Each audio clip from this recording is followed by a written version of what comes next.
Shalom saudara-saudara yang dikasihi oleh Tuhan. Senang sekali kita bisa berjumpa bersama-sama. Mari sama-sama kita mendengarkan kebenaran firman Tuhan pada saat ini yang terambil dari 2 Korintus pasal yang ke-12 ayat 9 sampai 10. Firman Tuhan berbunyi demikian. Tetapi jawab Tuhan kepadaku, cukuplah kasih karuniaku bagimu, sebab justru dalam kelemahanlah kuasaku menjadi sempurna. Sebab itu terlebih suka aku bermegah atas kelemahanku, supaya kuasa Kristus turun menaungi aku. Karena itu aku senang dan rela di dalam kelemahan, di dalam siksaan, di dalam kesukaran, di dalam penganiayaan dan kesesakan oleh karena Kristus. Sebab jika aku lemah, maka aku kuat. Saudara-saudara semuanya, melayani Tuhan bukanlah hal yang mudah. Tentu ada banyak tantangan dan juga masalah yang akan kita hadapi. Tantangannya tidak selalu dari luar, tapi juga bisa dari dalam, dari diri kita sendiri. Tidak jarang kita juga ingin menyerah karena tantangan yang dihadapi terlalu berat. Kita sudah berjuang mati-matian dan berharap mendapatkan jalan keluar, tapi hal tersebut tak kunjung datang.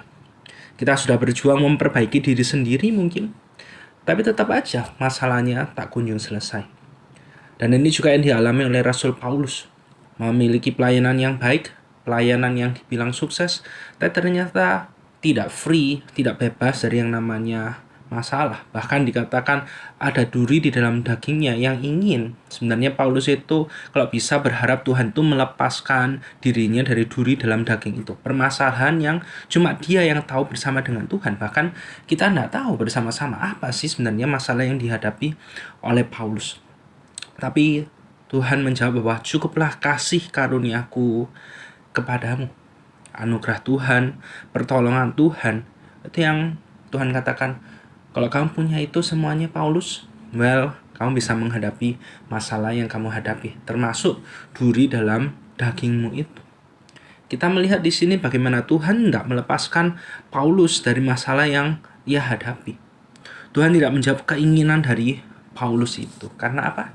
Karena ada hal yang jauh lebih penting yang sedang Tuhan kerjakan dalam hidupnya.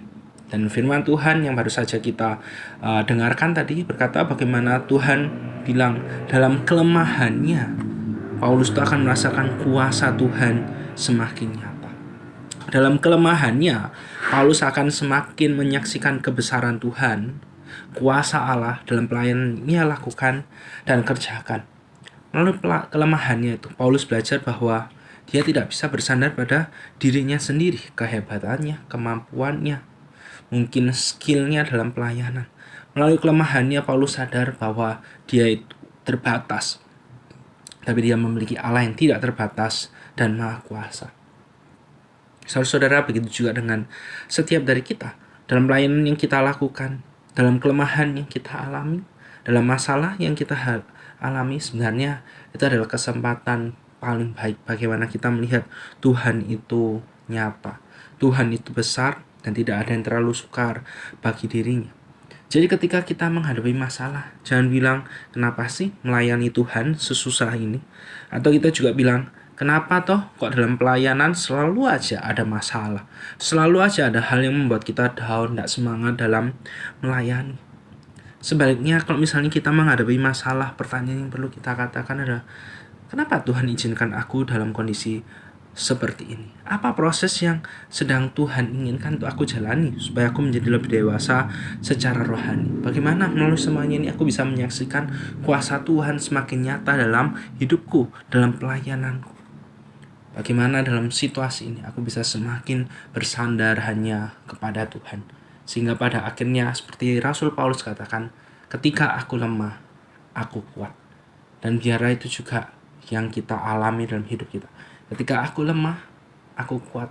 Karena aku tidak bersandar pada diriku sendiri, tapi aku bersandar kepada Tuhan. Mari sama-sama kita berdoa. Tuhan, biarlah firman-Mu pada saat ini yang menjadi peneguhan, pengharapan kami. Kami manusia yang lemah, tapi kami memiliki Tuhan yang kuat, yang kami sembah dalam Yesus Kristus. Dan biarlah kami terus menaruh harapan hidup kami. Dalam pelayanan kami tidak kecewa, tapi kami terus berharap hanya kepada-Mu saja. Hanya dalam nama Tuhan Yesus kami berdoa. Amin.